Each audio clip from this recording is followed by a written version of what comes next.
Hi guys, listen, I just thought I'd do another video, quick one. What are you going to do when the level plug in the diff is so rounded off you can't get it out, even with this special socket that's designed to get rounded off plugs out, and you need to change the oil, or in this case suspect an oil leak? So whilst the oil might look good, you don't know how much is in there. So what are you going to do? Well, this is what I was faced with. So let me just get that right up there. So that, I've cleaned it all off around there, and that is pretty much how it is. This is an old high ace fan that's done very high Ks, has travelled around Australia dozens of times, no doubt, because it's a camper van, and that was the mess that I was confronted with. Now, I tried special socket, nothing would grab it. It was just too far gone. Heated it up several times, still no go. So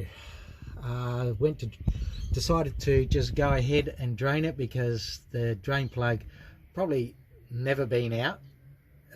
Doesn't look like it's ever had a socket on it. So I thought, that's a concern in itself. So I started to drain the oil. The oil, it looked pretty good, but I was a little concerned about what I was seeing up here, you know, possibly a pinion seal leaking or gasket leaking around the back here. So I thought, right, let's just continue it, go ahead with it. So I drained it out and I got half a litre. This diff is supposed to take 2.5 litres, and I got half a litre out. So you can imagine it was pretty close to seasoning up. So I'll just show you what I did to get the oil back in. So the first thing, I wanted to make sure that the breather tube was not blocked up. So I cleaned it all up and cleaned all the mud and crap from around it and everything. Made sure that this would rotate freely, and then after I drained the oil, I put a hose in there and pressurized the diff, and I could hear it hissing coming out of there, because that needs to be clear in order to be able to push the oil back in. So the next thing I did was I found myself a bit of transmission hose,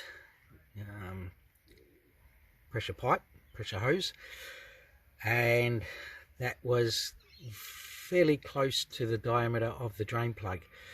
And then I worked my way in just using flat blade screwdriver, pushed that all the way in. You can see the marker, I got it right up to about here, so it's well and truly in.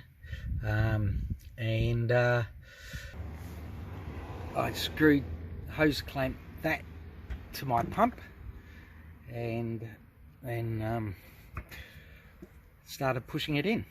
It went in no problem whatsoever, because the breather was unblocked and there was no pressurizing going on. And then when I got to my 2.5 litres, which I always mark, you know, where I am, so I know exactly where I am. And also bear in mind that I'm on a sloping driveway, so I put a piece of timber under the container to keep it level. So I put a little over close to 2.5 litres in, and the specs for this is either 1.7 or 2.5. It looks like quite a large diff housing, so I went for the 2.5. And then what you then can do is just whip this out quite quickly. Have the drain plug in your hand ready to go. Whip that out, level drain plug straight back in with a new washer, tighten it up, and happy days, you're laughing. Right, YouTubers, hope that this is of help and you know, get you out of trouble, because this owner of this vehicle would have been in trouble with just half a litre of oil left in the diff. And now we're going to monitor it and see where the oil's leaking from, and then approach that from there, because running out of time basically to be doing anything more. Okay, thanks guys. Don't forget to subscribe, and feel free to share it with anybody that's having these kind of dilemmas.